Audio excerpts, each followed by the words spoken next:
Hey guys, and welcome back to Born in the Past. Tonight, we're going to try something a little different. We're not just visiting a time or a place. We are going to conduct a little thought experiment. An experiment you've probably played out in your head 100 times. What if? What if you, right now, with all your modern knowledge, suddenly woke up in the past? Specifically, the Middle Ages. The age of knights, castles, and soaring cathedrals. The stuff of fantasy. The stuff of dreams. Sounds exciting, right? Now, the normal advice in any strange situation is don't panic, stay calm, assess your surroundings. But since this is born in the past, and because I'm your honest guide, I'm going to give you a different piece of advice. You should panic. You should absolutely 100% panic. So, before the existential dread fully kicks in, take a moment to support these little journeys into chaos.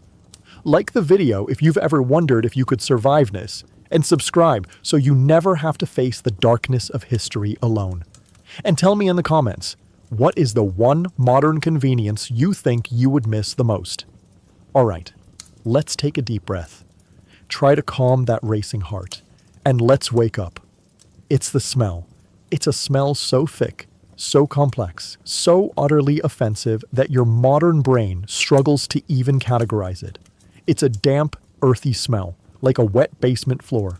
But underneath that is the sharp, acrid stench of ammonia from stale urine, the heavy, sour odor of unwashed bodies, and something else, something greasy and smoky that clings to the back of your throat. It's the smell of poverty, a deep, grinding poverty you have never, ever experienced. Your eyes snap open, but it doesn't help. The darkness is almost total, thick and suffocating. There are no streetlights bleeding through your window. No soft glow from a digital alarm clock. This is a darkness that feels ancient, absolute. Panic begins to bubble in your chest. Where are you? You try to sit up, but your head immediately connects with something hard and low. A sharp, splitting pain radiates across your skull. You've hit a ceiling beam. A rough, splintery wooden beam. You reach out a hand to steady yourself, and your fingers plunge into something soft, damp, and prickly. Straw. You're lying on a pile of straw, and it's damp. ... Now the sounds begin to register. You can hear breathing all around you. Not the quiet rhythmic breathing of a peaceful bedroom. This is the snorting, snuffling, congested breathing of several other people, packed into the same small space. And mixed with it is the sound of livestock, the soft grunt of a pig, the rustle of a chicken. You are sharing your bedroom with animals. You finally manage to push yourself into a sitting position. Your body aches. Every joint feels stiff and sore, as if you've been sleeping on a pile of damp straw on a hard-packed earth floor, which, you are slowly realizing, is exactly what you've been doing. A sliver of gray light filters in from a small opening in the wall, an opening that couldn't possibly be called a window. In the dim, murky light, you can make out the scene. You are in a small, one-room hut. The walls are made of wattle and daub, a crude lattice of sticks packed with mud, dung, and clay. The roof above you is a thick thatch of straw, home to countless insects and vermin. In one corner, a pig snores contentedly in the mud. Across the small space, a heap of bodies, a man, a woman, and several small children are huddled together for warmth. Your family, your new family. You look down at yourself. You are not wearing your comfortable pajamas. You are wearing a single, coarse, knee-length tunic. It's made of a rough, scratchy wool that feels like sandpaper against your skin. It is filthy. It is likely the only piece of clothing you own. This is not a castle. You are not a knight. You are not a princess. You look at the dirt floor, the grunting pig, the leaking roof. You feel the itch of fleas on your skin. You taste the foul air. You have woken up in the Middle Ages, and you have hit the absolute bottom of the social ladder. The panic was justified, and your day has only just begun. The man on the floor, the one you now understand to be your husband, or at least the husband of the body you're inhabiting, stirs. He doesn't wake with a yawn. He wakes with a grunt, a sudden, explosive sound of discontent. He kicks his legs free from the thin, ragged blanket, his bare feet landing with a soft thud on the damp earth floor. He rises, a broad, stooped figure in the gloom, his silhouette that of a beast of burden. He says nothing to you. He says nothing to the children still huddled in the corner. His first act of the day is not one of affection or communication.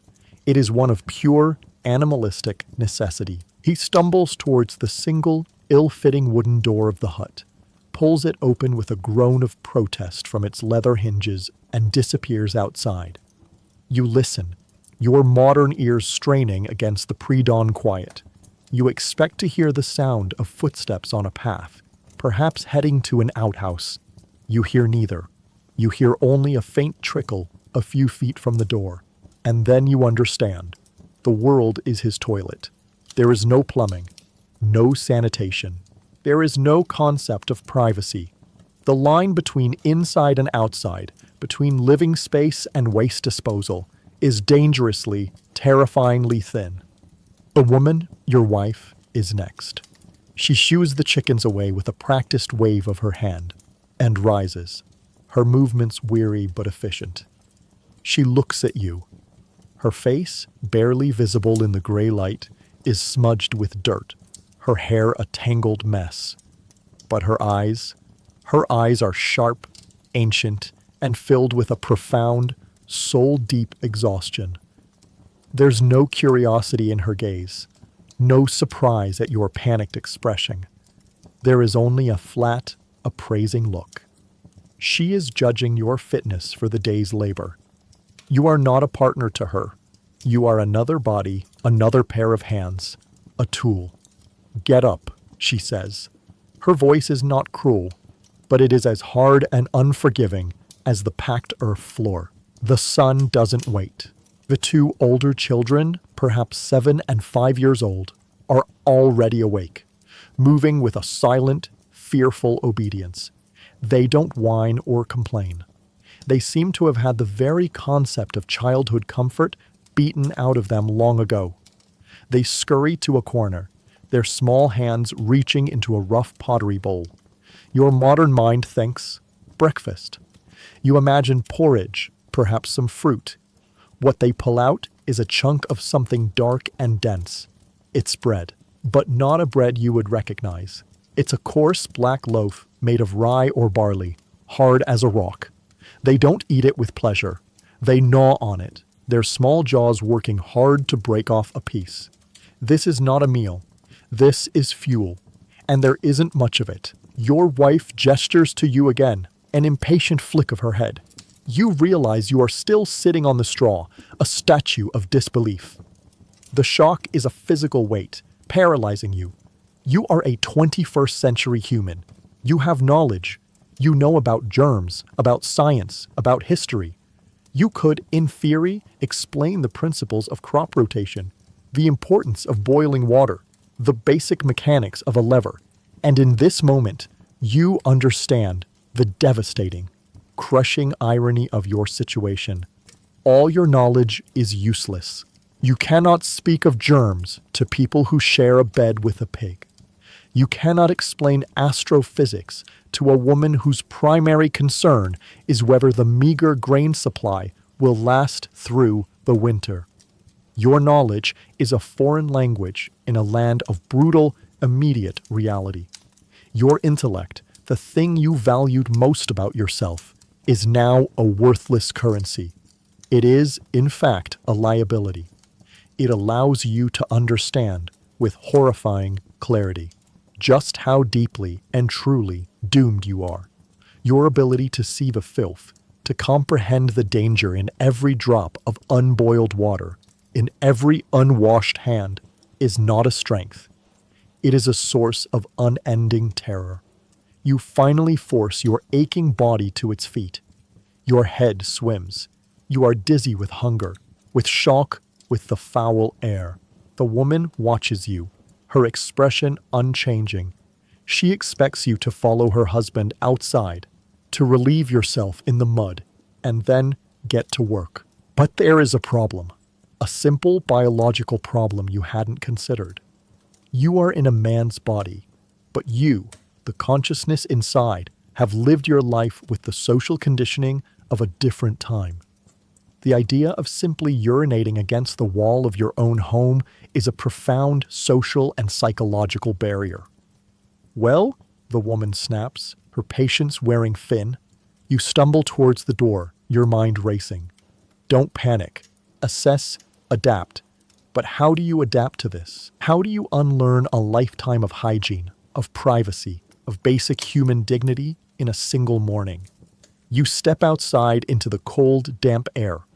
The world outside the hut is no better than the world inside. It is a sea of mud, churned by the feet of humans and animals alike. The air smells of wet earth, wood smoke, and the ever-present stench of waste. You see your husband, a few yards away, already grabbing a crude wooden yoke. He's preparing to harness himself like an ox to a plow. He doesn't look at you. His focus is absolute. Work or die. Eat or die. It is a simple, brutal equation. This is your new life. There is no hot coffee waiting for you. There is no morning news. There is no shower. There is only the mud, the cold, and the bone-deep certainty that your first duty of the day is to contribute to the filth around you. Just to empty your own bladder. And as you stand there, paralyzed by the chasm between the world you knew and the world you are in, you feel a sharp poke in your back. It's the woman. She holds out a wooden bucket in one hand and a crude, iron-tipped hoe in the other. The latrine pit is full, she says, her voice flat. The master wants it cleared before the sun is high. It is your turn. It seems the day has found a task for you after all. A task that involves confronting, in the most direct and disgusting way imaginable, the reality of this new world. You have a job. You are the sanitation department, and the toilet is a hole in the ground. You take the bucket. The panic is no longer bubbling. It has settled into a cold, hard dread in the pit of your stomach. This is real, and you are about to get your hands very, very dirty. You stand there, holding the bucket and the hoe. The wooden handle of the hoe is rough, studded with splinters that press into the soft flesh of your modern, uncalloused hand. The bucket is heavier than it looks, made of crude wooden staves bound with iron hoops that are already rusting. These are your tools, your new reality. For a moment, you consider refusing. The 21st century part of your brain, the part that understands individual rights, dignity, and the concept of "that's not my job," screams in protest. You could just say no. You could throw the bucket down and walk away. And do what? Walk where? Starve? Be whipped for insubordination? The woman, your wife, is still watching you. Her expression a mixture of impatience and weary contempt. Her gaze tells you everything you need to know. In this world, refusal is not an option. Defiance is a luxury that has not yet been invented for people like you. With a sense of profound, soul-crushing defeat, you begin to walk. She points you towards a small, sunken area behind the cluster of huts, a place where the mud seems darker, wetter. You walk, and every step is a negotiation with the terrain. Your bare feet sink into the cold, slick mud. A sharp stone cuts into your heel. The pain is immediate and real. You realize, with a fresh wave of horror, that you don't have shoes. Shoes are a privilege, and you, it seems, have none. Then you smell it. The smell you encountered upon waking was a symphony of foul odors. But this is a solo instrument of pure, concentrated horror. It is the destination, the latrine pit. It's not what you imagined. A modern person thinks of a latrine as a hole, perhaps with a wooden structure over it. This is far simpler. It is a shallow, wide depression in the earth, maybe 20 feet across, half filled with a thick, black, bubbling slurry of human waste from the dozen or so families that live in this cluster of hovels. It is completely open to the air. Flies, fat and iridescent, swarm over its surface in a buzzing, living cloud. The stench is a physical force. It makes your eyes water and the contents of your empty stomach churn violently. You have to consciously fight the urge to vomit. This is the task. You are to empty this. Your mind, a traitorous repository of useless modern knowledge, floods with images of bacteria, cholera, typhoid, dysentery, E. coli. You are standing at the edge of a biological weapon, armed with a bucket. Every splash, every drop that touches your skin is a potential death sentence. Your ancestors, the people who actually survived this era, had built up generations of immunities. You, with your sanitized, vaccinated 21st century body, are a blank slate for every pathogen this world has to offer. You look around. The sun is now a pale, watery disk above the horizon, casting a bleak light on the scene. Other peasants are emerging from their huts, their movements slow, almost mechanical. They don't look at you. They don't look at the pit. They avert their eyes, not out of politeness or shame, but because it is simply a fact of life, as common and as unremarkable as the mud under their feet. To them, this is not a horror. It is a chore, like taking out the trash, but infinitely more consequential. Your revulsion, your panic, these feelings are yours alone. They are a symptom of your otherness, your weakness. You take a breath, hold it, and approach the edge. The ground here is soft, treacherous. You use the hoe to scrape at the thick sludge near the edge, pulling a viscous mass of filth towards you. The sucking sound it makes will haunt your nightmares. You manage to get a hoe full of the stuff and guide it into the bucket. It lands with a wet, sickening slap. The bucket is now heavier, its contents a horrifying, sloshing weight, and it's only about a quarter full. You repeat the process. Scrape, pull, scoop. Your arms begin to tremble with the effort. Your back, accustomed to ergonomic office chairs and comfortable sofas, screams in protest. This is a form of labor your body was never designed for. Finally, the bucket is as full as you can manage, without it spilling over your hands. Now what? You look back at the woman, who points with her chin towards a fallow field about 100 yards away. Oh God, you think, of course. There are no waste treatment plants. There is only the land. The waste from the humans fertilizes the fields that will grow the food that will feed the humans who will create more waste. It is a perfect, closed-loop system of filth. The walk to the field is an agony of concentration. Every step is a balancing act. You are terrified of stumbling, of covering yourself in this biohazardous material. Your arms burn from the strain of the heavy bucket. The smell is overwhelming, an inescapable part of you now.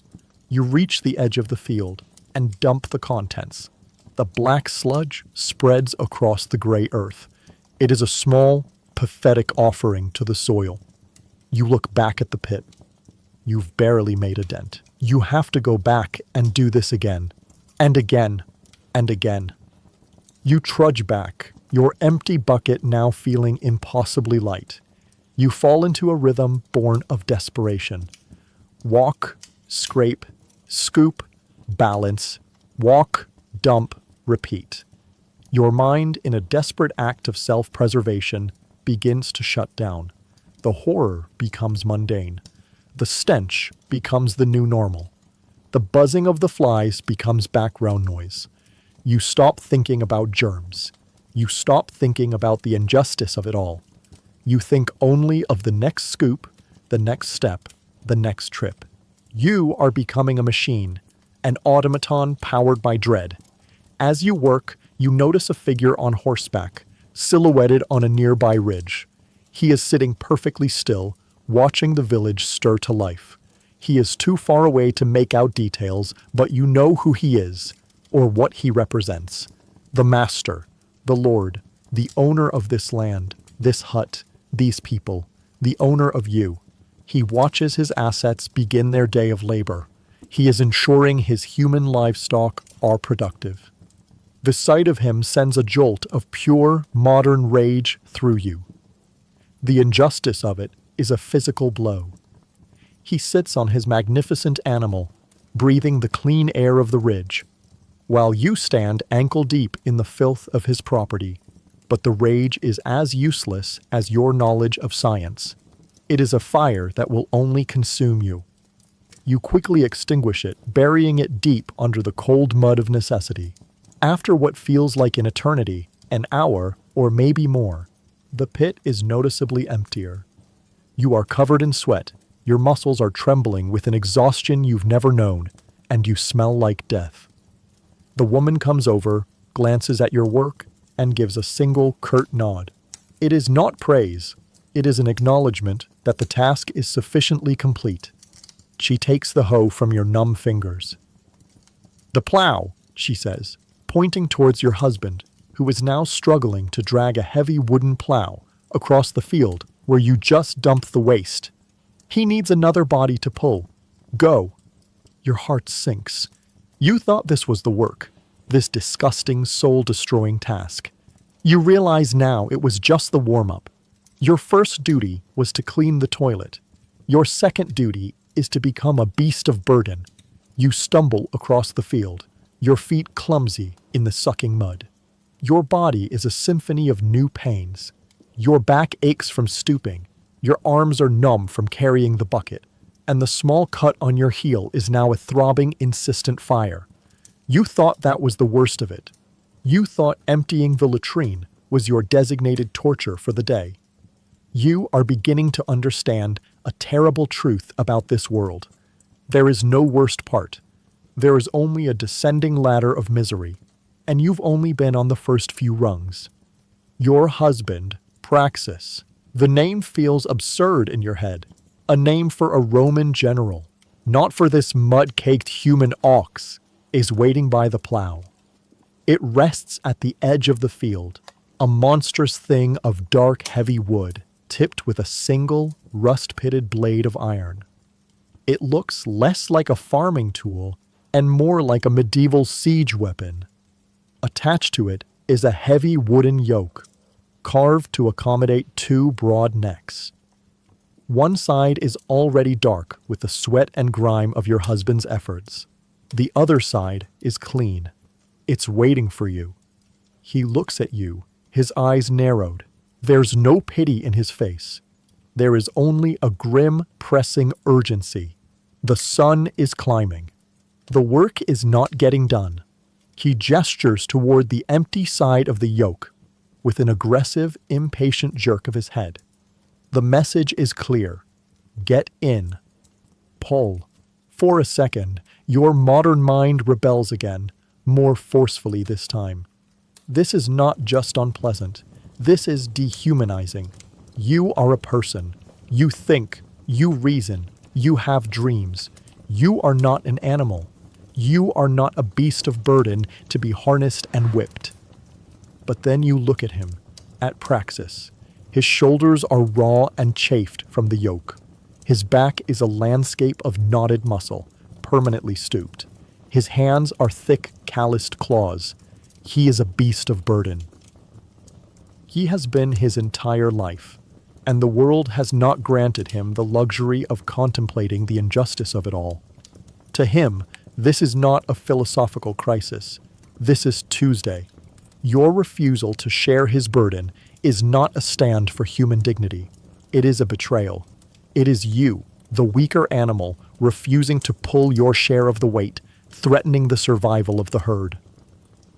You swallow your pride, your indignation, your very sense of self. It all dissolves into the cold, hard reality of the situation. You step forward and duck your head under the yoke. The reality of it is immediate and shocking. The wood is rough, and it digs into the soft skin of your shoulders and neck. It smells of old sweat and damp wood.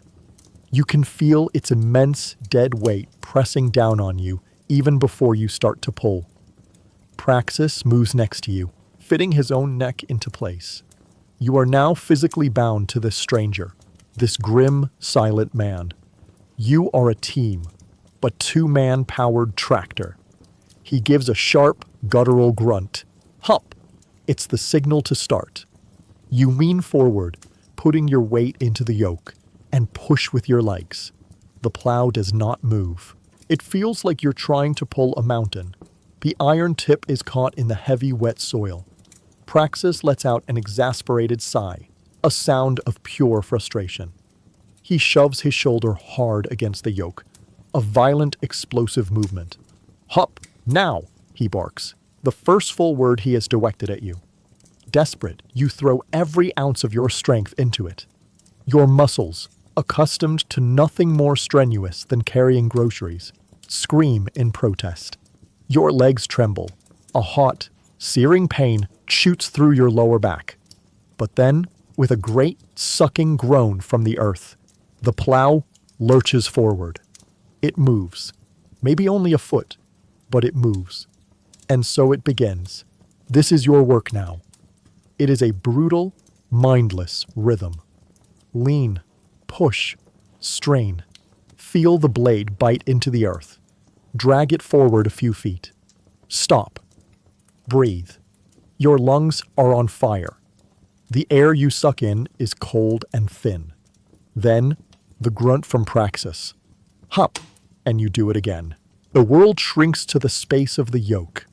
There is only the splintery wood against your neck, the straining of your own muscles, the sight of the dark, overturned earth, and the rhythmic, ragged sound of two men breathing in ragged unison. This is more than just labor. It is a form of torture that erases the mind. You can't think about your old life. You can't think about science or philosophy. All the complex thoughts that made you you are burned away by the white-hot fire of pure physical exertion. There is only the pain, the strain, and the next step. Praxis is relentless. He sets a pace that is agonizing for you, but is clearly his normal rhythm. When you stumble, which you do often, he doesn't help you up. He just stands there, his body rigid with irritation, until you can find your footing again. There is no camaraderie in your shared misery. Your weakness is a threat to his survival.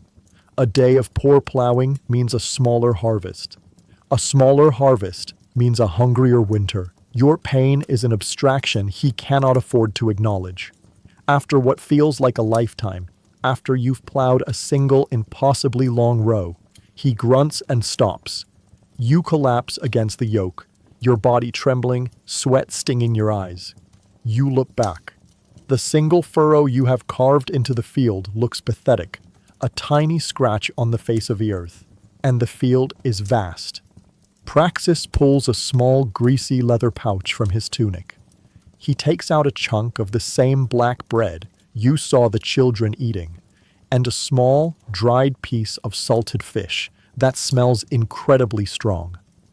He tears the bread in half and shoves a piece at you. He does the same with the fish. This is lunch. You bite into the bread. It is hard, and you have to chew it for a long time to soften it enough to swallow. The fish is incredibly salty, but it's protein. It's energy. You devour it like a starving animal, because that is what you have become. You drink from a shared water skin, the water tasting of leather and earth, but it is the most delicious thing you have ever tasted. The break lasts for maybe 5 minutes. There are no words exchanged. Then, Praxis fits his neck back into the yoke. He looks at you. It's time to go again. And as you place your head back into that wooden prison, you feel a new emotion, one that is even more terrifying than the panic and the revulsion. It is a flicker of understanding, almost of kinship, with the silent, brutal man beside you. You are beginning to understand his silence, his hardness, his impatience. It is not malice. It is a suit of armor forged over a lifetime of this reality. It is what one must become to survive this. And the most horrifying thought of all, the one that truly makes your blood run cold, is that if you live long enough, you might just become exactly like him. The afternoon stretches into an eternity. The sun, which in your former world was a clock, a marker of progress towards the end of the workday, is now an enemy. It is a celestial overseer, a disk of molten brass in a cloudless sky that beats down on you without mercy. There is no sunscreen. There are no sunglasses. There is no shade. There is only the sun, the unblinking sky, and the endless field of mud that seems to stretch to the edge of the world. The rhythm of plowing has become a form of hellish meditation. Left, right, left, right. The creak of the yoke, the sound of your own ragged breath, the occasional grunt from praxis. These sounds are now your entire universe. You have lost track of time. Has it been 2 hours or 6? It's impossible to tell. Time is no longer measured in minutes. It's measured in furrows, and each furrow is an agonizing triumph. Your body has begun to betray you in new and creative ways. The chafing from the yoke on your neck and shoulders has moved past simple rawness into open, weeping sores. Each time you lean into it, the pain is sharp and nauseating. Blisters have formed on your feet, then burst, and now each step in the abrasive mud is like walking on hot coals. You feel a dull, persistent ache in your lower back that threatens to paralyze you. You are falling apart, piece by piece. And the cruelest irony is that your mind, in a desperate attempt to escape the pain, begins to wander. But it doesn't wander to happy memories of your past life. That would be too kind a comfort. Instead, it tortures you with comparisons. You remember complaining about an 8-hour day in an air-conditioned office. You remember feeling drained after a 1-hour meeting. You remember calling a 30-minute gym workout brutal. What a farce. What a soft, pampered child you were. You had no concept of true exhaustion. This isn't exhaustion. This is the systematic dismantling of a human being. Praxis, beside you, is a machine. He doesn't sweat as much as you do. He doesn't stumble as often. His body is an instrument, hardened and perfected by a lifetime of this abuse. There is not an ounce of fat on him, only taut muscle and sinew over a skeleton. He glances at you occasionally, and in his gaze there is no compassion, only a sort of contemptuous wonder. He is no doubt wondering how such a pathetically weak creature can even exist. Your weakness endangers him, and it irritates him. It is in the midst of this monotony of pain that you notice a change. Praxis tenses. His rhythm, if possible, becomes even harder, more urgent. His grunts grow sharper. You follow his gaze and see him.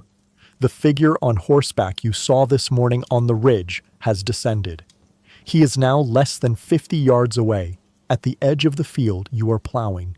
The reeve, the overseer. He isn't the lord of the castle, but he is the embodiment of the Lord's will. He sits on a strong, well-fed horse, an animal that likely eats better than you and your entire family. The man himself is stout, with a red, weathered face and a tangled beard. He wears a better quality wool tunic and real leather boots. But the most intimidating thing is the long wooden staff he carries, a symbol of his authority that you know, with a cold certainty, he does not hesitate to use. The reeve doesn't shout. He doesn't need to. He simply sits on his horse, silent, and watches you. His gaze is like a physical weight. Suddenly, you are painfully aware of every mistake, of how crooked your furrow is compared to the ones from the other plowing teams in the field. of how often you stumble, of how slow your progress is. The sun was already an overseer, but this one is worse. This one can punish you. Fear is an incredible catalyst. It gives you a second wind you didn't know you possessed. You ignore the pain of the sores and blisters. You push with a strength born of pure terror. Praxis, beside you, does the same. You are a team now, united not by a common purpose, but by a common fear. The Reeve watches for what feels like an eternity. Then he clicks the reins of his horse and approaches your furrow. He weans down from his saddle, not dismounting, and examines the earth you've just plowed. His lip curls into a sneer of disdain. "Is this a furrow or the trail of a drunken snake?" he says, his voice a low, mocking rumble. He speaks to Praxis, ignoring you completely, as if you are a faulty piece of equipment. "Praxis, your new ox is weak. If he cannot pull straight, perhaps he better serve as meat for the Lord's hounds." The threat is casual, almost lazy, and that makes it 1,000 times more terrifying. Rage flares in your chest again, hot and impotent. You want to scream at him, tell him you are not an ox, that you are a human being. But the look of absolute terror on Praxis's face silences you. Your life, literally, hangs by a thread. Praxis bows his head, a gesture of total submission. "He will pull harder, master," he mutters, his voice hoarse with effort. The Reeve looks at you for the first time. His eyes are small, cold, and utterly devoid of empathy. He looks at you the way one looks at a broken tool. "He better," he says, and with that, he brings his staff down and taps your already raw shoulder. It's not a hard blow, not a whipping. It is a simple touch, a reminder of his power, of the violence he can unleash if he chooses. The contact is humiliating and breathtaking. Then, without another word, he turns his horse and trots off to terrorize another family. You are left in silence. The air seems to vibrate in his wake. Praxis doesn't look at you, but you feel a new tension between you. Before, it was contempt for your weakness. Now, it is fear. You have endangered him. You have drawn the unwanted attention of authority. Wordlessly, you both lean back into the yoke. And now you pull with a new desperation. You are no longer pulling against the earth. You are pulling against the threat. You are pulling for your life. The rest of the afternoon passes in a blur of pain and fear. The sun finally begins to descend, painting the sky in orange and purple. It is, objectively, a beautiful sunset. But you cannot appreciate it. To you, it only means the end of today's torment and the ominous promise that tomorrow it will all begin again. The signal to stop is not a bell or a whistle. It's more subtle. The Reeve, satisfied that he has inflicted a day's worth of terror, turns his horse and trots away towards the stone manor house that is just becoming visible on the distant hill. His departure is a release. The sun touches the horizon, and the unwritten contract of the workday is concluded. Praxis stops. The silence that follows the cessation of the plow scraping through the earth is deafening. For a moment, you both stand still, yoked together, two statues of mud and sweat. Then, with a grunt of pure animal relief, Praxis frees himself from the yoke. The sudden absence of weight on your shoulders is a blessing so intense it almost makes you fall. The cold air hits the raw, open sores on your neck and shoulders, and the pain is so sharp, so electric, that you choke back a cry. You stumble away, your body shaking uncontrollably from exhaustion and shock. You have survived. You have survived your first day of fieldwork. You look down at your hands. They are red, swollen, and covered in burst blisters. You do not recognize them. They are not the hands of a 21st century person. They are the hands of a slave. The walk back to the hamlet is a funeral march. Every muscle in your body screams. Your back is locked in a spasm of pain.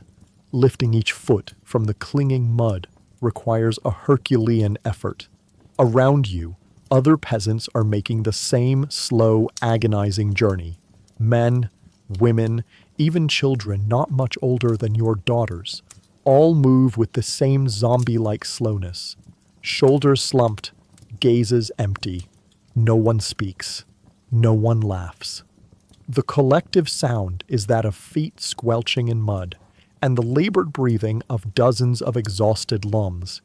You see a woman stumble and fall to her knees in the mud. No one stops to help her. Her husband, or perhaps her brother, walking beside her, simply stops and glares with impatient irritation until she struggles back to her feet, her face and tunic smeared with filth. Compassion, you realize, is a luxury. It requires energy, and here, energy is the most precious commodity.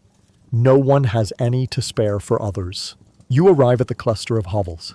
The air is thick with the acrid smoke from dozens of fires, fueled by dung and peat. It is the smell of dinner.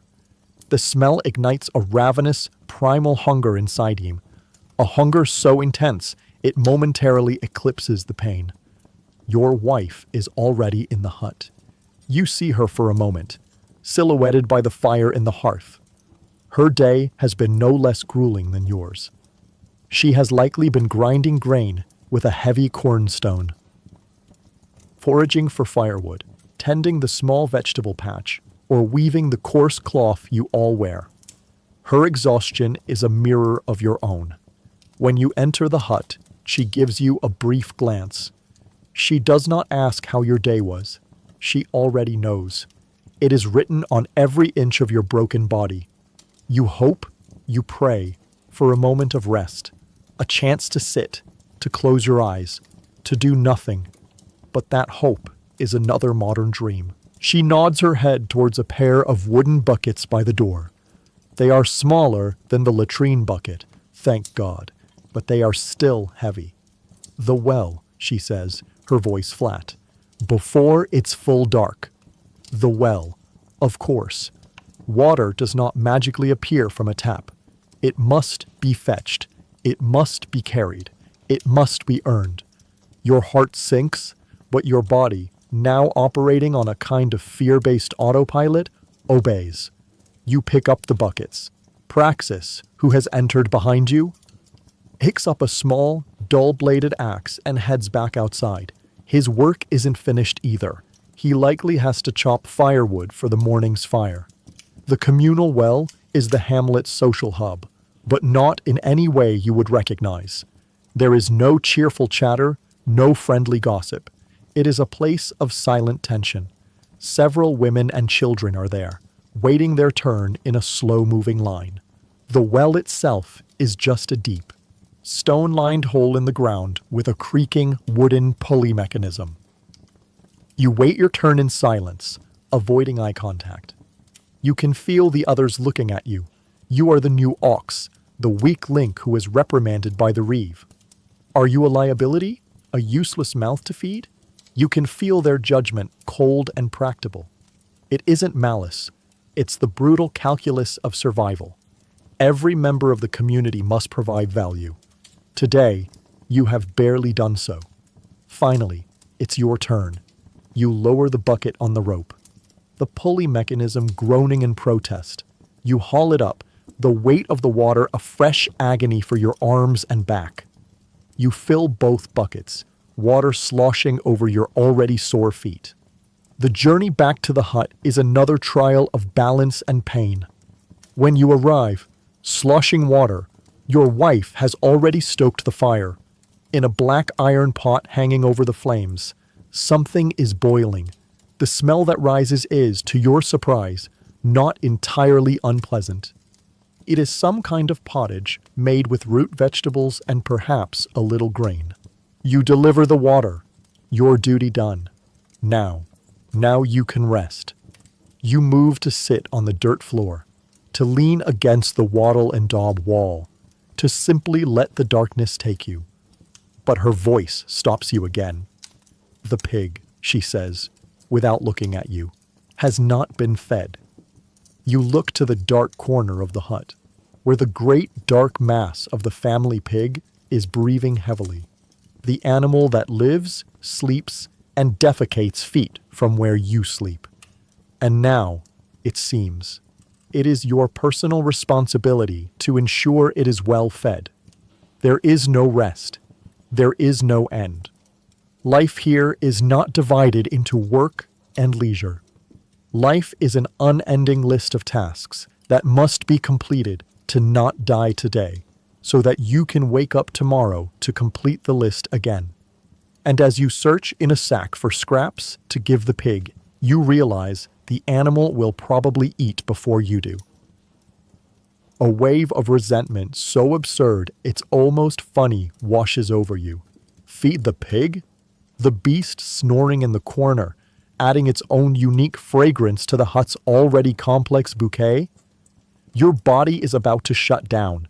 Your stomach is a pit of aching hunger, and your first task upon returning home is to attend to the culinary needs of a pig. But your wife's glare leaves no room for negotiation. The pig is an asset. It is wealth.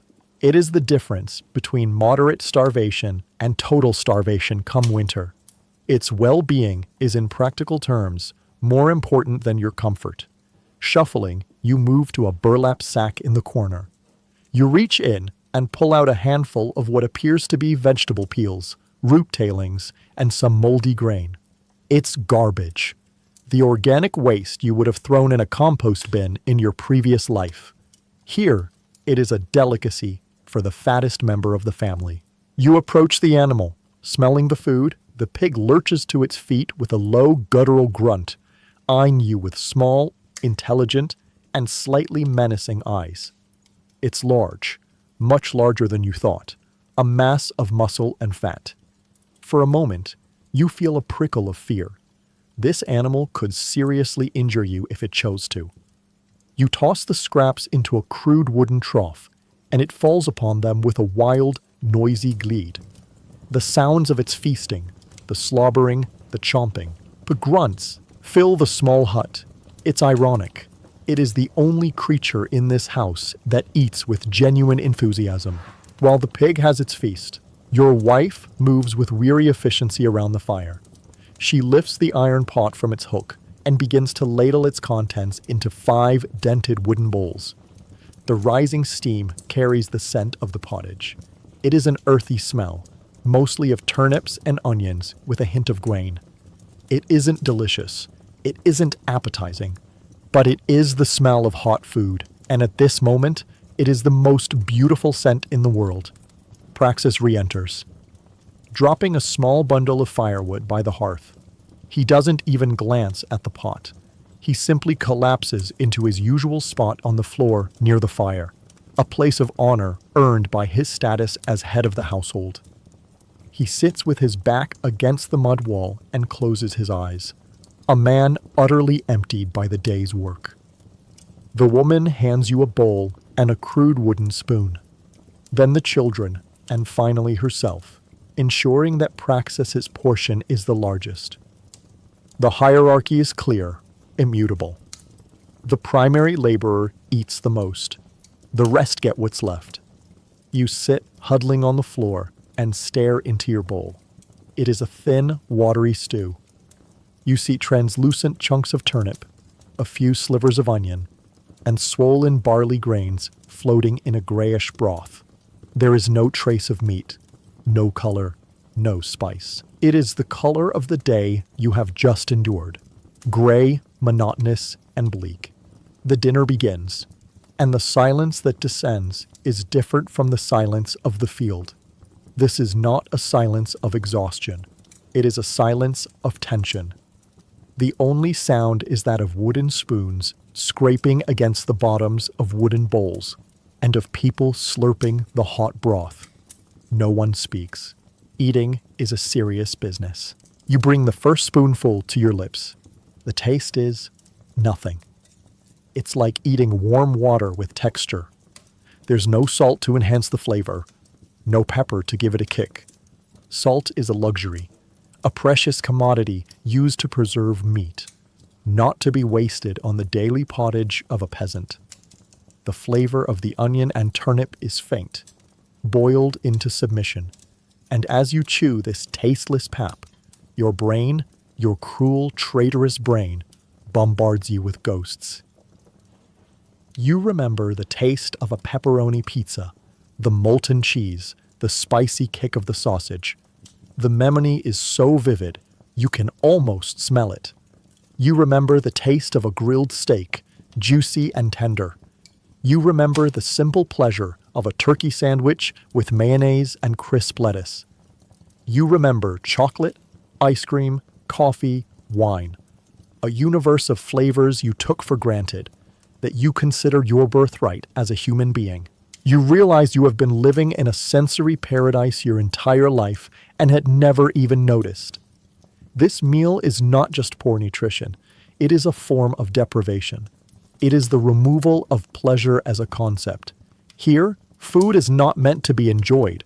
Food is meant to stave off death for one more day. You look at the others. The children eat with a desperate speed, their eyes fixed on their own bowls as if afraid someone might take it from them. Praxis eats with a mechanical efficiency, showing no emotion. But you notice his eyes dart towards your bowl. Are you eating fast enough?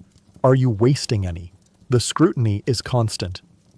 You finish your portion in what feels like seconds. The warm broth has calmed the sharp pangs of hunger, but it has replaced them with a deep, dull yearning. You're not full, not even close. You could eat 5 more bowls, but there is no more. You stare at the bottom of your wooden bowl, scraped clean, and you feel a despair that is almost as exhausting as the physical labor itself. Once the last bowl is empty, the ritual is over. There is no lingering, no conversation. The woman gathers the bowls and wipes them with a rag. The children immediately huddle together on their pile of straw, seeking the oblivion of sleep. Praxis pokes the fire, banking it into embers to conserve fuel, and the hut plunges into near total darkness. The day is done. You have worked like an animal, faced filth and fear, and your reward has been a bowl of tasteless soup. And now, you face the next trial, the night. You lie down on your own pile of straw, the same one that smelled of damp and mystery this morning. Your body screams in pain with every movement. The sores sting. You lie on your back and stare into the blackness. You are inches away from strangers, your kin. The pig is snoring in the corner. The air is thick and stale, and you know, with a certainty that chills your soul, that in a few short hours, when the sky is once again a smear of gray, it will all begin again. There is no escape, no weekend, no vacation. There is only the wheel of labor, hunger, and exhaustion, turning over and over, and you are chained to it. You close your eyes, praying for sleep to come like a thief and steal your consciousness. In your former life, sleep was sometimes an adversary, something you wrestled with using melatonin gummies or calm history podcasts. What a cruel, exquisite irony. You would give your soul now for an hour of that boredom, for 1 hour of true deep sleep. But sleep does not come. The exhaustion is a physical weight on your body, but your mind, your 21st century mind, is on high alert. It is screaming. The first assault is physical. The straw you lie on is not the clean golden straw of a fairy tale. It is a bed of needles. Every dry, brittle stalk pokes into your skin, into your sore muscles. The cold from the packed earth floor seeps up through it, a damp chill that settles in your bones and makes every ache in your body intensify. You curl up, trying to conserve warmth, but the single threadbare wool blanket you share with your wife and children is useless. It's like trying to stop a flood with a paper towel. And then you feel the movement. At first, It's just a tickle, an itch you might blame on the straw. But then you feel it again, more distinct this time. Something small, with legs, is crawling up your leg. You choke back a cry. Fleas, or lice, or something worse. You slap at your skin, but it's a pointless gesture. For every one you crush, 10 more seem to take its place. They are the other inhabitants of this hut, the silent owners of the place, and you are their feast. A wet, guttural sound near your head makes you jump. It's Praxis, your husband, coughing in his sleep, a deep, rattling cough that speaks of lungs irritated by smoke and stale air. You are so close, you can feel the vibration of his body, smell the sourness of his breath. This forced intimacy is a violation. In your world, you shared a bed by choice, out of affection. Here, you are stacked like firewood with strangers, sharing body heat, body odors, and undoubtedly body lice. The second assault is auditory. Once your ears adjust past the breathing and snoring inside the hut, you begin to hear the world outside, and it is terrifying. The wind whistles through the countless cracks in the mud walls, creating ghostly moans and whispers. Every gust sounds like an intruder trying to force their way in. The wooden door groans on its leather hinges, as if something is pushing against it. You hear the scratching of claws on the outside wall. A rat? A fox? A wolf? You have no idea. And then you hear a scream. It is a human scream, sharp and abruptly cut off, coming from the other side of the hamlet. Is it a domestic dispute turned violent? A childbirth gone wrong? Someone being robbed or murdered in the dark? You will never know.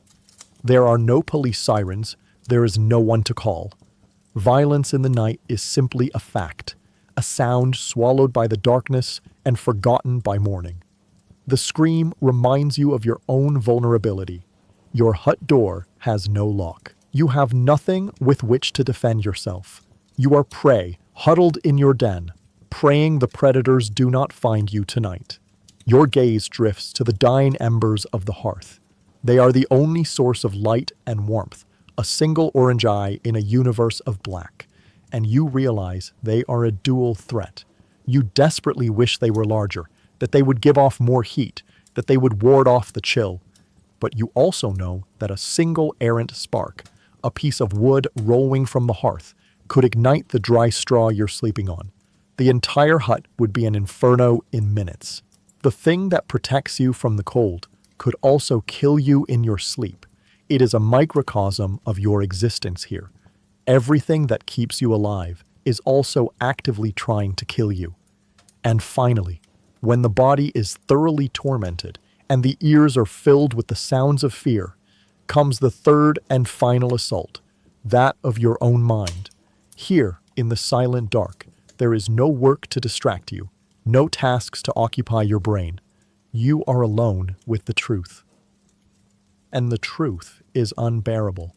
You think of your real family, your parents, your siblings, your partner, your friends. What are they doing right now, in their world, a universe away? Are they sleeping in clean, warm beds? Do they wonder where you are? Or have you simply vanished from their reality, erased as if you never existed? The pain of this loss is a physical thing, a pressure in your chest so intense it's hard to breathe. You think of the absurdity of your former life. Yesterday you were worried about an email from work, about what to have for dinner, about the next episode of your favorite show. Trivial, luxurious concerns. And now you are worried about dying of dysentery, being eaten by a wolf, or freezing to death. The scale of what you've lost is so vast, so cosmic, your mind cannot grasp it. It's like trying to stare directly at the sun. You realize that the true panic is not the fear of the filth or the pain. The true panic is the grief, a grief for an entire life, An entire world that has been stolen from you. Silent, hot tears begin to roll down your temples and into the straw. You make no sound. Crying is a waste of fluids, a noise that might wake the others. So you weep in silence, a useless release for an infinite sorrow. And as you lie there, shaking from cold, from fear, and from grief, you realize the ultimate truth. You are not trying to sleep. You are simply waiting for dawn. You are holding a vigil, waiting for the night to end, so that the torment of the day can begin again, and at the very least, distract you from the torment of your own mind. Sleep, or the state of feverish exhaustion that passed for it, does not end. It is broken. The first signal is not light, but movement. Praxis. The man beside you stirs with a grunt, the same guttural sound that marked the beginning of yesterday. It is as if a recording has been rewound and is being played again. You open your eyes to the same oppressive darkness, but this time there is no confusion. There is no disoriented moment of where am I? You know exactly where you are, and the knowledge is a lead blanket on your soul. Yesterday's panic was a sharp, hot knife. Today's is a dull, cold ache. It is the horror of recognition, the despair of repetition. Oh no, you think, and the phrase is the most sincere prayer you have ever uttered. Please, not again. But the universe is not listening. You brace yourself for the effort of rising, for the pain in your muscles and sores. But then something strange happens. Your body begins to move before your mind gives the command. Your legs swing over the side of the straw pile. Your torso automatically ducks to avoid the low ceiling beam you struck yesterday. Your hand finds the central post to steady yourself, a fluid, practiced movement. It's like watching a stranger pilot your limbs. It is muscle memory. The body you inhabit, this peasant's shell, has performed these same motions in this same order every single morning of its life. It knows what to do. You are just a ghost passenger trapped inside an automaton of flesh and bone that is programmed for suffering. This realization is a new form of terror. You are not just trapped in this time and place. You are trapped inside a routine that your very body yearns to fulfill. Rebellion isn't even an option if your own tendons and muscles have already accepted their fate. The sensory assault of the morning is the same, but your reaction to it has changed. The stench of ammonia, smoke, and manure is still vile, but it no longer makes you gag. Your brain, in an act of self-preservation, has already begun to reclassify it as normal. It is the smell of morning, the smell of being alive. The shift is subtle, but you notice it. You are starting to acclimate, and the thought that you could ever get used to this is more terrifying than the smell itself. You watch the children wake with the same silent obedience. You watch your wife stoke the embers of the fire. You watch Praxis exit for his first duty of the day. It's the same script, the same play, and you, reluctantly, know your lines. You move to the corner where the bread is kept. You pick up a piece. Yesterday, the sight of this hard black bread was an insult. Today, your empty stomach roars at the sight of it. You feel a genuine hunger, a desperate craving for those calories, no matter how tasteless or tough the crust. You gnaw on it with an efficiency you lacked yesterday, your teeth and jaw already learning how to deal with it. It is not pleasure. It is a primal necessity. The dissociation deepens. As you perform the morning's motions, feeding the pig, avoiding its filthy corner, waiting for your own task to be assigned, you feel as though you are watching a first-person film. Look, a part of your brain says, now you are picking up the scraps. Now you are feeling the cold on your feet. But it isn't really you. The real you is somewhere else, safe and clean. It is a defense mechanism, a lie you'll tell yourself to keep from going completely insane. Once the breakfast is over and Praxis has returned, you expect the command to join him at the yoke. You mentally brace for the pain in your shoulders, for the agony of pulling the plow. But the order doesn't come. Instead, your wife speaks to Praxis in a low, rapid dialect you can barely understand. The words you catch are stones and East Field. Praxis nods, picks up the dull axe and a wooden wedge, and exits again.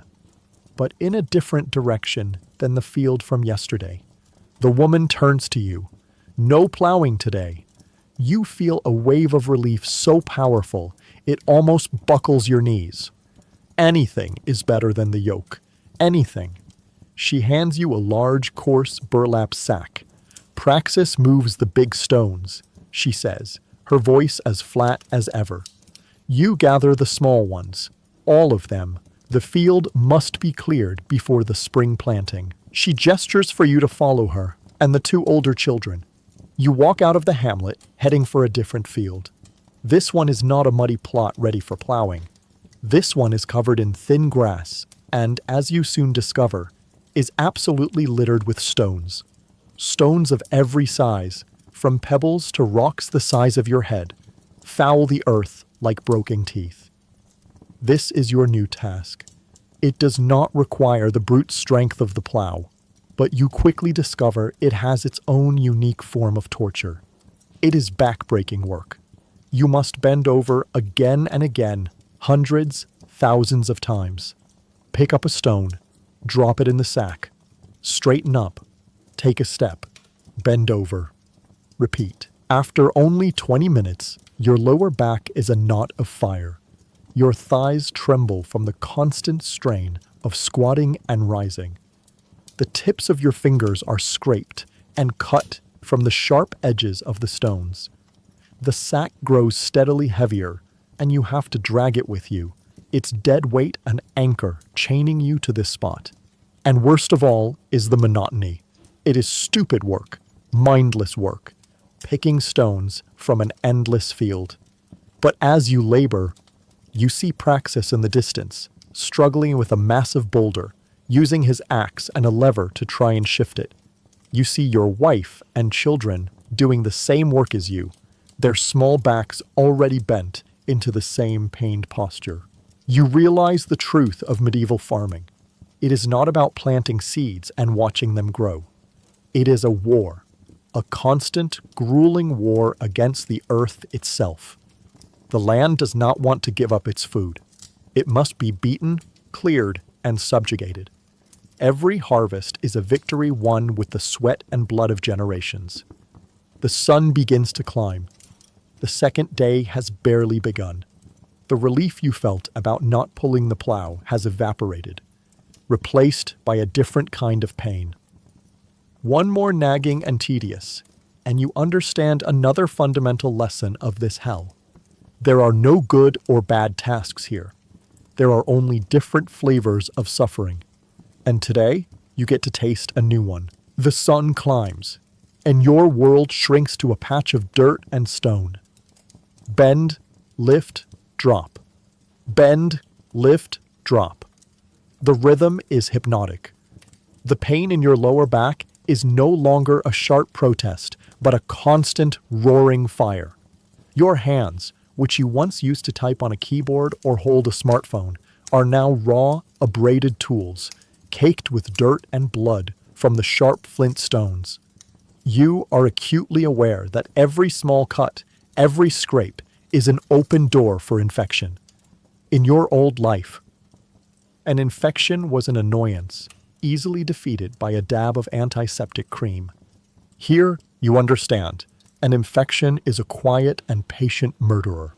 You work alongside your wife and the two older children. The woman is a machine of grim efficiency. Her movements are economical, her face a mask of concentration. She is not just picking up stones.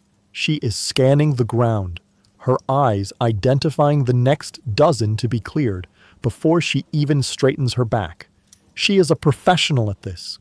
This is her craft, the craft of survival. The older child, the girl, mimics her mother's movements with a startling precision. Her small back is already learning the permanent stoop of a laborer. She works with a silent, joyless focus that is deeply unsettling to see in a child. It's the younger one, the boy, who breaks the rhythm. He is perhaps 5 years old. He picks up a small, flat stone, then another, and instead of dropping them in his small burlap sack, he begins to stack them. He is building a tiny tower, a moment of pure, childish creativity in the midst of this bleak landscape. For a fleeting second, it's a relief to see. A flicker of the humanity you thought this world had extinguished. You are wrong. The woman sees it. Her head whips around, her eyes narrowing. She moves toward the boy with a speed that surprises you. She does not coo at his little tower. She does not gently correct him. She brings her hand around in a swift, hard motion and delivers a sharp slap to the back of his head. The sound is shockingly loud in the quiet field. Stupidus, she hisses, the Latin word for stupid, a venomous dart. This is not a game. The boy doesn't cry out. He flinches hard, and a single silent tear traces a path through the dirt on his cheek. He immediately scatters the small tower of stones and resumes his work, his movements now frantic, desperate to make up for his transgression. You watch, frozen in a mixture of horror and dawning understanding. This isn't just about discipline. This is about survival. You, with your 21st century sensibilities, see a mother striking a child for playing. She, with her medieval reality, sees a unit of labor being inefficient. A child who plays is a child who is not contributing. A child who is not contributing is a liability. Her cruelty is not born of malice. It is born of terror. She is not just teaching him to work. She is beating the concept of childhood out of him, because childhood is a vulnerability this world will not tolerate. He must learn that his only value lies in the utility of his hands. The sun reaches its apex, a merciless white eye directly overhead. The work continues. As you drag your heavy sack to a growing pile at the edge of the field, you begin to understand the sheer scale of the task. You have been working for hours and have cleared a patch of land that seems laughably small. And for the first time, you grasp the why. You see the bigger picture. This isn't just busy work. This isn't a punishment. This is a frantic race against a silent clock. The earth is still cold from the winter, but soon, very soon, it will be time for the spring planting. Every day spent clearing stones is one less day for the seeds to take root. Every stone left in the field is a place a stalk of barley cannot grow. Every stalk of barley that fails to grow is one less mouthful of bread next winter. The entire village is engaged in this desperate war against the land and the calendar. The specter of winter, of starvation, is the true master here. The Reeve, the Lord, they are just the administrators of the misery. The real enemy is time. Your back-breaking, mind-numbing labor is a single, frantic prayer against the coming hunger. The pain in your back, the cuts on your hands, they are a sacrifice laid on the altar of the harvest. This realization does not make the work easier. It makes it heavier. Now, every stone you fail to pick up feels like a personal failure, a betrayal of the community's future. The weight of the sack on your shoulder is no longer just the weight of stones. It is the weight of survival. Leap. In the distance, you see Praxis. He has been engaged in his own titanic struggle. He is trying to dislodge a boulder half buried in the earth. He is using a long, thick pole as a lever, with a smaller rock as a fulcrum. You watch him strain, his entire body a knot of tension. His face is purple with the effort. He lets out a great primal roar, not of anger, but of pure physical exertion. The boulder shifts, groans, and then, with a great tearing sound, It rolls free from the earth, leaving a deep, wet wound in the ground. Praxis collapses against it, his chest heaving. He has won. He has moved one stone. He looks around, and there are 50 more just like it. His victory goes uncelebrated. It is simply one task completed in a list of 10,000. You see it then, the hierarchy of pain. He, the man, is tasked with the back-breaking, life-threatening bursts of effort. You, the woman, and the children are tasked with the endless, tedious, soul-destroying maintenance, all cogs in the same relentless machine. Your wife calls out, her voice sharp. The sun is high. We eat. The word eat barely registers as a positive. It just means a brief pause in this specific form of torture, to be replaced by the familiar misery of the midday meal.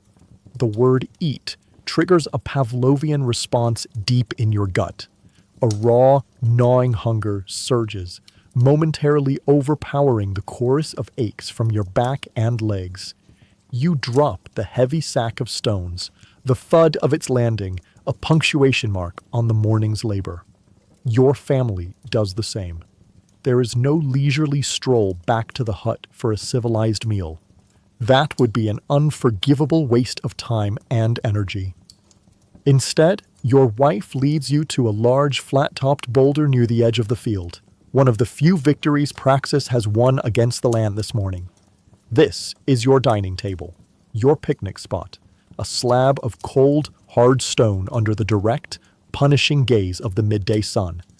You collapse onto the ground next to it, your body too exhausted to even consider the hardness of the rock.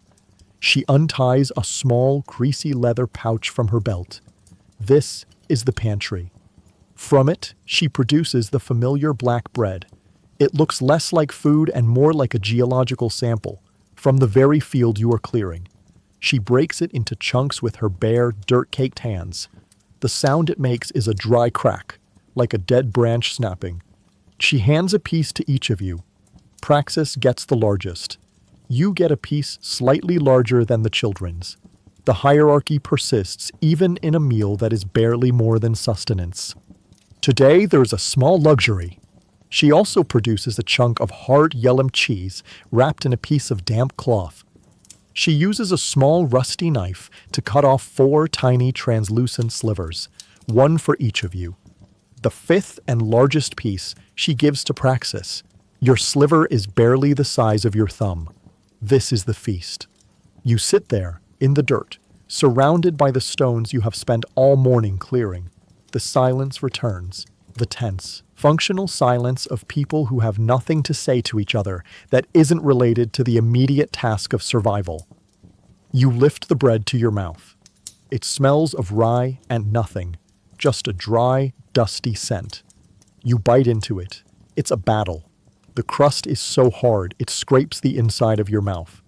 The inside is dense, chewy, and profoundly bland. It is the culinary equivalent of a rock. As you chew and chew and chew, your mind does its cruel trick again. It summons a food ghost. You remember, with a clarity so perfect it's a form of torture, sitting at a cheap plastic table at a food court. You remember biting into a slice of Sbarro pizza. The soft, yielding crust. The sweet, tangy tomato sauce. The glorious stretch of molten mozzarella cheese.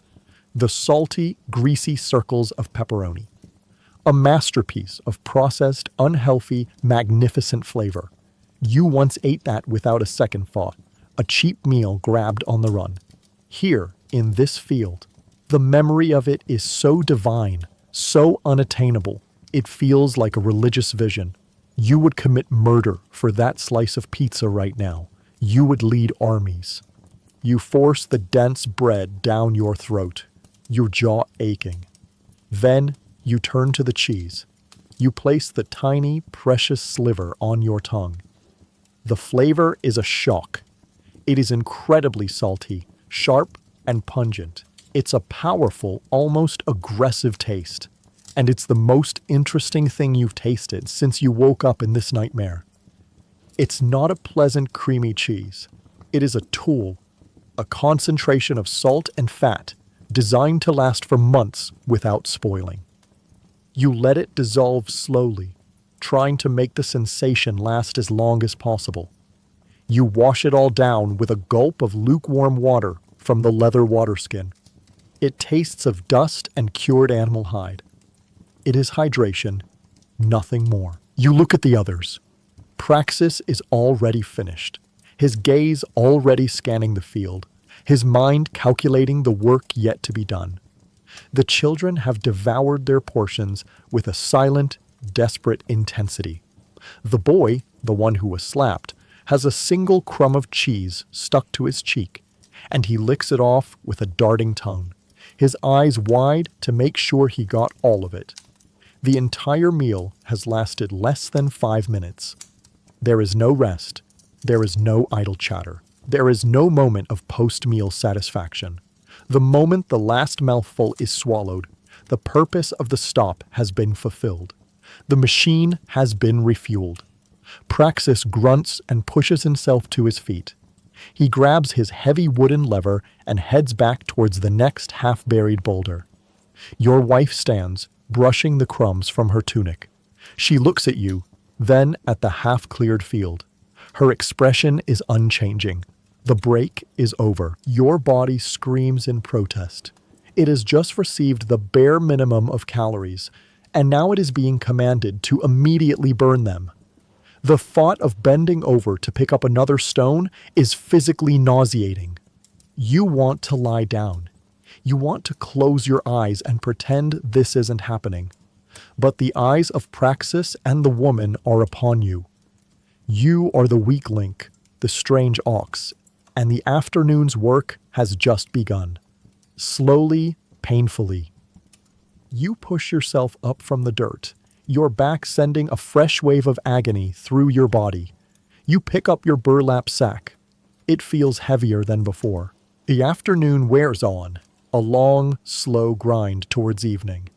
The sun begins its slow descent in the western sky, but it offers no relief, still beating down with a dull, oppressive heat.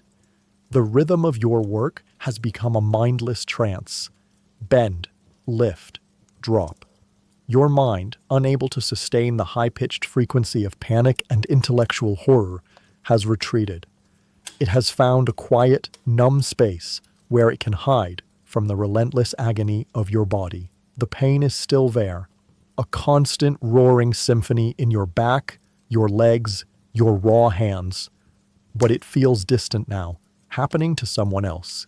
You are a ghost, haunting a machine made of flesh and bone, watching it perform its stupid, endless task. It is the sound that breaks the spell. It's a sound so alien to this world of mud and misery that it takes your brain a moment to process it. It is not the grunt of a man or the cry of a child. It is the rhythmic thud of powerful hooves on turf, the jingle of expensive leather and polished metal, and, most foreign of all, the sound of laughter. Loud, easy, carefree laughter. You look up from the stone in your hand. Praxis and the woman have already frozen, their bodies rigid, their heads bowed. You follow their terrified gaze towards the edge of the woods that border the field. A hunting party emerges from the trees, and it is as if a hole has been torn in your bleak gray reality, revealing a world of impossible color and life. There are perhaps half a dozen of them on horseback. The horses themselves are magnificent creatures, tall and powerful, with coats that shine in the sun. They are not the squat, sturdy ponies you've seen a few others ride. These are more horses, destriers, their powerful legs eating up the ground. The riders are just as magnificent. They are dressed in clothes of vibrant color, a tunic of deep crimson, another of forest green, adorned with embroidery. Their fabrics are rich. Their boots are of fine, soft leather that reaches their knees. They are clean. Their faces are flushed with sport and good health. They sit tall and easy in their ornate saddles, their laughter echoing across the field. A pack of sleek, muscular hunting hounds, tails wagging, tongues lolling, run alongside them, yipping with excitement. They are beautiful, they are glorious, and you have never hated anything more in your life. The contrast is a physical blow. You look at them, these shining, laughing gods, and then you look at yourself. You are caked in dirt and filth. Your only garment is a drab, scratchy tunic. Your body is a wreck of sores and strained muscles. You are a stooped, wretched thing, a creature of the mud. Your modern instinct is to stare, to gawk at this incredible spectacle. It's like a scene from a movie has come to life. But as you lift your head to get a better look, you feel a sharp, painful jab in your ribs. It's the woman, your wife. She doesn't look at you, but she hisses a single urgent word from the side of her mouth. Eyes down. You immediately understand. You are not meant to look upon your betters. To meet their gaze would be an act of profound insolence. You are scenery. You are part of the landscape, no more significant or worthy of notice than the rocks you are clearing from their land. You quickly bow your head, your heart pounding with a new kind of fear. Not the fear of pain or hunger, but the fear of power, the fear of displeasing a god. The hunting party rides closer. They are not following a path. They are simply riding across the field, their horses' hooves churning up the very ground you have spent all day clearing. They pay no mind to the neat piles of stones you have made, scattering them with casual indifference. Your hours of agonizing labor are undone in seconds, and they do not even notice. One of the younger nobles, perhaps the lord's son, spurs his horse forward, chasing after a hound. He gallops past you, so close you can smell the clean scent of his wool tunic and the expensive leather of his saddle. He glances down at you. It is a brief, fleeting look. He does not see a person. His eyes slide over you with the same detached interest he might give a strangely shaped tree stump. There is no malice in his gaze. There is something far worse. Nothing. You do not register. You are invisible. A fine day for it, he shouts to his companions, his voice ringing with the arrogant joy of someone who has never known a single day of hardship. His laughter washes over you as he rides on.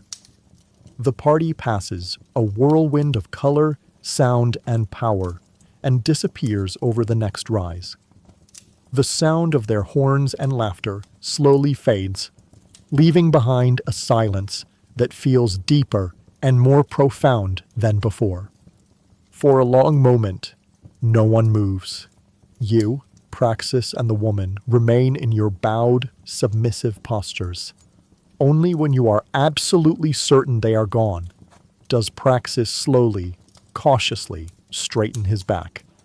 He looks at the scattered pile of stones, his face a mask of weary resignation. There is no anger. Anger is a useless emotion here. This is simply the way of the world. The gods pass by, and the mortals clean up their mess. Without a word, he bends down to resume his work. You do the same. You pick up a stone, its familiar rough texture, a grounding reality in your hands. But something inside you has broken. The numb trance is gone, shattered by the casual cruelty of the last 5 minutes. Before, you were fighting against a system of abstract misery, hunger, pain, exhaustion. Now, that system has a face. It is a young, handsome, laughing face that does not even see you. The physical pain in your body is still there, but it is now joined by a new, burning psychological wound. It is the rage of the utterly powerless, the fury of the invisible man. And as you place the stone back in your sack, you have no idea what to do with this new, dangerous emotion. It is a poison with no antidote, and it is now a part of you. You pick up another stone. It's heavy, its sharp edges digging into the raw flesh of your hands. But the pain is different now. Before, it was just pain, a neutral signal of bodily damage. Now, every ache, every cut, every searing protest from your back is linked to the laughing face of the young noble. The pain is no longer an abstract condition of your existence. It has a source, it has a face, it has a name, and you hate it. You work with a new, furious energy. You don't just place the stones in the sack, you slam them in. You wrench them from the earth with a jerky, violent motion. The mindless, numbing trance of the morning is gone, replaced by a white-hot anger that buzzes under your skin. This field is no longer just a field. It is a prison yard, and every stone is a bar in your cage. You look over at Praxis and the woman. You expect to see some reflection of your own fury in their faces. A tightened jaw, a dark look in their eyes, some silent acknowledgement of the injustice that just trampled through your lives. You see nothing. They are working with the same grim, monotonous rhythm as before. Their faces are blank masks of weary resignation. For them, the hunting party was not an injustice. It was simply a fact. It was like a sudden hailstorm or a wolf snatching a chicken. It was an act of a hostile world that is beyond their control and not worth wasting energy on. They have already forgotten it. They have moved on. And this, you realize, is perhaps the most maddening thing of all. You are utterly alone in your outrage. Your anger, this powerful, righteous, modern emotion, is a language no one else here speaks. To them, your fury would be as strange and useless as a book of poetry. They are not your comrades in a class struggle. They are prisoners who have lived in the cage so long they have forgotten that the sky exists. Their acceptance of their lot is a wall you cannot breach, and it isolates you more completely than any ocean ever could. Your anger makes you clumsy. You stumble, your mind so consumed with fantasies of rebellion that you misjudge a patch of slick mud. You nearly fall, and a cascade of stones tumbles from your sack. "Pay attention," the woman snaps, her voice sharp as flint. She doesn't look angry. She looks irritated, the way one would at a tool that keeps malfunctioning. Your dark mood doesn't clear the field. Only your hands do. Her words cut through your rage with the cold shock of reason. She doesn't care why you are upset. Your internal world of ideals, of justice, of rage is utterly irrelevant to her. All that matters is your function. Your anger is making you inefficient, and inefficiency is a threat. You want to scream at her. You want to tell her about rights, about human dignity, about the fundamental injustice of a system where some are born to ride and others are born to be trampled. You want to explain that her son deserves better than to be slapped for a moment of play, that her husband deserves more than to be a beast of burden, that she deserves more than this. The words die in your throat. What is the point? It would be like explaining color to a person born blind. So you swallow your words, you swallow your rage, and you go back to picking up stones. But now, the work is a form of self-torture. Your mind, a prisoner with nothing to do but think, runs wild. You imagine leading a peasant revolt. You picture yourself standing before the Lord's castle, a torch in your hand, quoting lines from movies about freedom you half remember. You see yourself using your knowledge of history to outwit your oppressors. The fantasies are vivid, glorious, and utterly pathetic. You have no weapon. You have no allies. You cannot even speak the local dialect without a strange accent. You are physically weaker than almost everyone around you.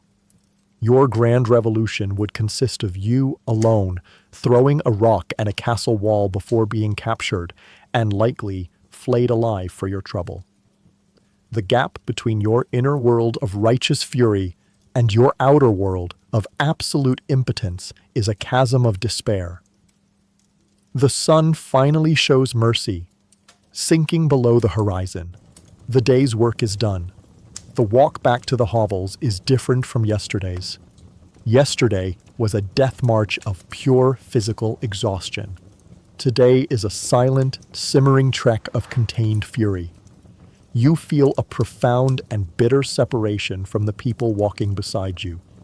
You are not one of them. You are an alien consciousness trapped in one of their bodies, and your modern soul is allergic to this world. You enter the hut. The familiar routine of the evening begins. You fetch the water, you feed the pig. You receive your bowl of tasteless pottage. But tonight, every action is freighted with your new anger. The water feels heavier because you know it is for a home you despise. The pig's greedy grunting sounds like the laughter of the nobles. And the pottage, as you lift the wooden spoon to your lips, the blandness is no longer just a sad fact. It feels like a calculated insult. It is the food of the powerless, the taste of your own subjugation.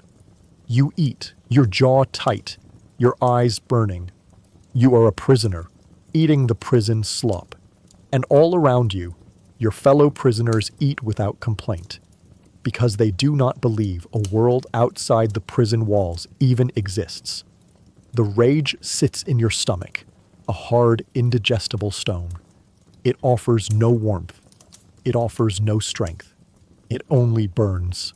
The hut descends into its familiar nightly state, a cramped, shared darkness, alive with the sounds of sleeping bodies and vermin.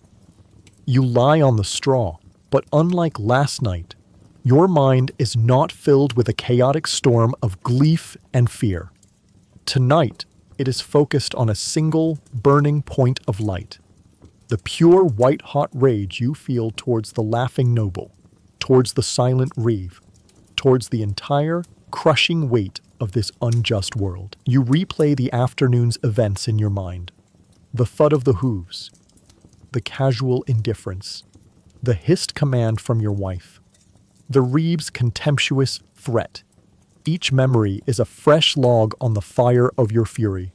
How can they live like this? How can they simply accept it? You look across the dark space at the shapeless lump that is Praxis, listening to his deep, rhythmic breathing. He is asleep. He endured the same humiliation, the same threat, and he is sleeping soundly, his body gathering strength to do it all again tomorrow. The acceptance is what galls you. It feels like a betrayal, not just of you, but of humanity itself. A surge of adrenaline, born of pure indignation, courses through you. You can't lie here. You can't be still. You sit up abruptly, your movement too fast, too loud in the quiet hut.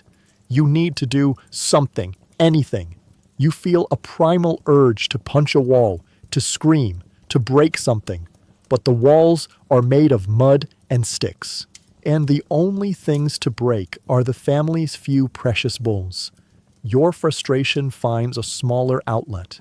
You shift your legs, and your foot connects with a loose stone on the packed earth floor. Without thinking, you kick it. It's not a hard kick, but the sound of the stone skittering across the floor and thudding against the far wall is like a thunderclap in the oppressive silence. The rhythmic breathing of Praxis stops instantly, in the near total darkness. You can't see his face, but you feel his attention lock onto you. It's a heavy, dangerous feeling. Be still, a low voice rumbles from the darkness. It is Praxis. His voice is not sleepy.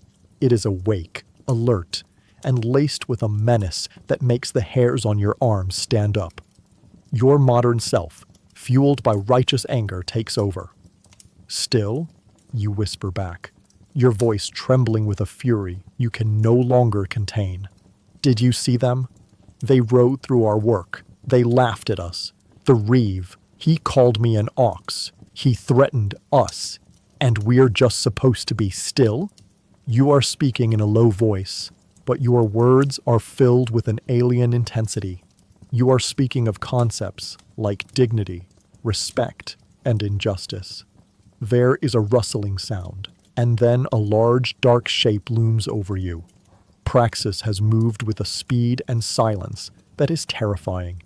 He is now kneeling in front of you, so close you can feel the warmth radiating from his body and smell the sour scent of his sweat. "You are an ox," he whispers, and his voice is not angry. It is something far colder, far more frightening. It is the voice of absolute pragmatic certainty. You are an ox. I am an ox. She is an ox. He gestures towards the sleeping woman. The children are calves learning to be oxen. We pull the Lord's plow. We carry the Lord's burdens. In return, the Lord does not kill us, and he allows us to eat some of the grain we grow in his fields. That is the whole story. There are no other words. But it's not right, you insist, the words sounding pathetic and childish even to your own ears. Praxis's hand shoots out and grabs the front of your tunic, twisting it tight, pulling you so close your faces are inches apart. His strength is immense. You are completely powerless in his grip. Right? He hisses, and now you can hear the anger, a controlled, terrifying anger, born not of passion, but of fear. The wolf that takes a lamb. Is it right? The blight that kills the crop. Is it right? The Lord is the Lord. The winter is the winter. They are the same. They are the things that can kill us. We do not question them. We bend our heads, we do the work, and we pray they pass us by. He gives you a shake, a short, violent jerk that rattles your teeth. Your noise, your black moods, your feelings. He spits the word as if it's a poison. They are a weakness. They are a disease. They made the Reeve look at us today. And the attention of the Reeve brings only the whip, or the noose, or the winter with no grain in the store. Your right will starve my children. Your fairness will get us all killed. He pushes you back down onto the straw, the movement rough and final. You are a fool, he whispers, the final verdict delivered in the dark. And you are dangerous. Be still. Be silent, or I will make you silent. He moves back to his spot, and within a minute, his deep breathing resumes. He has gone back to sleep, the issue resolved in his mind. You lie there, trembling, but not from the cold. The righteous fire in your belly has been extinguished, doused by the icy water of his brutal, simple logic. He is not a collaborator in his own oppression. He is a survivor. He sees the world not as a system of justice to be debated, but as a series of existential threats to be navigated. The Lord, the weather, the wolves, they are all just different kinds of storms. And you don't reason with a storm. You weather it or you die. Your modern soul, your sense of self-worth, your belief in justice, these things are not strengths here. They are luxuries you cannot afford. They are a fatal character flaw. Lying in the darkness, you come to a chilling, terrifying conclusion. To survive in this world, you cannot change it. You must change yourself. You have to kill the 21st century person trapped in your head. You have to smother the voice that screams about injustice, strangle the part of you that hopes for something better. You have to learn to be an ox, not just in body, but in soul. It is the most profound act of self-destruction you can imagine. And you know, with a certainty that feels like your own death, that it is your only path forward. The third sunrise arrives, indistinguishable from the two that came before it. A gray, indifferent light seeps into the hut. Praxis stirs, grunts, and rises. The children begin to move. The familiar morning ritual begins. But today, you are different.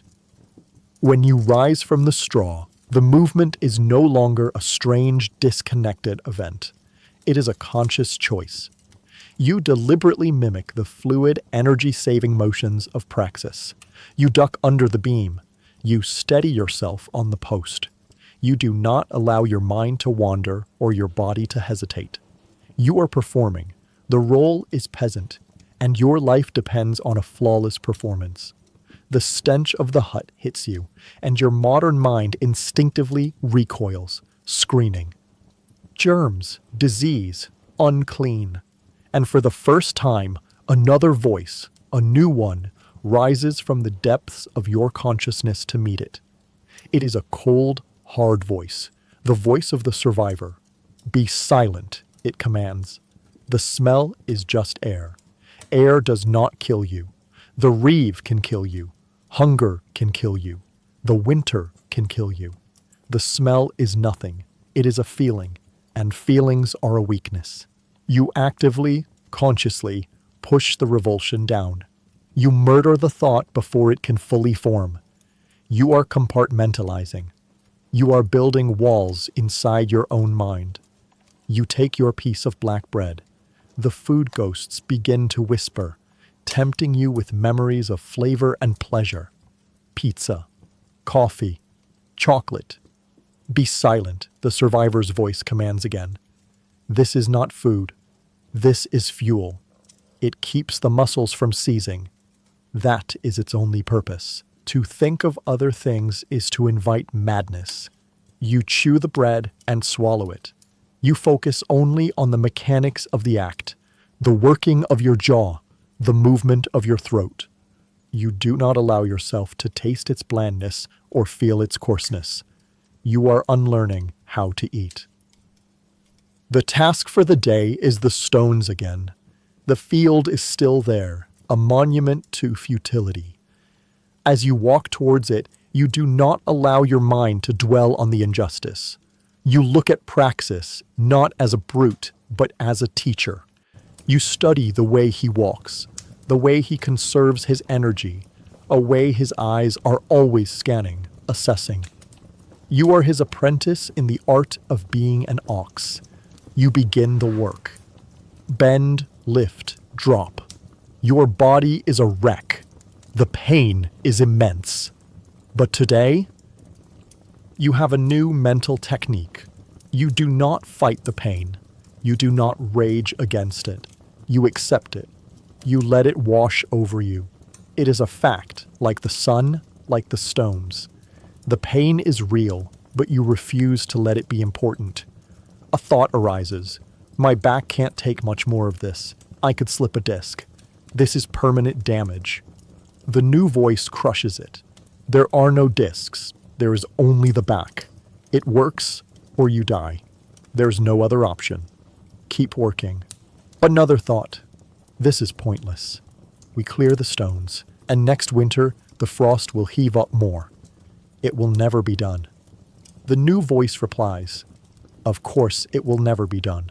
The work is not meant to be done. The work is meant to be worked. It is the proof that you are not dead yet. Now, pick up another stone. You see the reeve on the ridge again, a distant, menacing silhouette. Yesterday, the sight filled you with rage. Today, you feel a jolt of something much simpler and more useful. Fear. The fear makes you work faster, more carefully. You check to make sure your rows are straight. You do not stumble. The fear is a tool. You are learning to use it. The sun crosses the sky. The midday meal is the same brief, silent, functional ritual. You eat your bread and your sliver of cheese. You do not think of other foods. You think only of the energy entering your body. The afternoon is another blur of pain and labor, but you are no longer fighting it. You are flowing with it. You have retreated to a small, quiet, fortified room deep inside your own mind, and you are letting the body, the peasant's body, do its work without commentary. You have begun the long, slow, horrifying process of self-erasure. When the day finally ends, and you trudge back to the hut, The exhaustion is so profound, it has gone past pain and become a kind of peace. It is the peace of total emptiness. You perform the evening chores, you haul the water, you feed the pig, you sit and eat your bowl of pottage. It is still tasteless, but tonight you are not angry about it. You are, in a strange way, grateful. It is warm, it is wet, it fills the gnawing void in your stomach. It is better than nothing, and you have learned that better than nothing is the highest form of luxury this world has to offer. As you lie down on a straw, you do not think of your lost family. You do not think of the injustice. You do not weep. You do not rage. You feel the deep resonant ache in your muscles. You feel the sting of the sores on your shoulders. You listen to the breathing of the other bodies in the dark. These things are real. These things are your world now. You close your eyes. You are a beast in its stall, a tool in its box. You have survived another day. You have successfully murdered a part of your own soul to do it. And as you drift towards a sleep that is not restful, but merely a pause in the suffering, a single, cold, clear thought surfaces. I will survive tomorrow. It is not a thought of hope. It is a statement of fact, a grim promise. The panic is gone, replaced by something much quieter and much, much worse. The long silence has begun.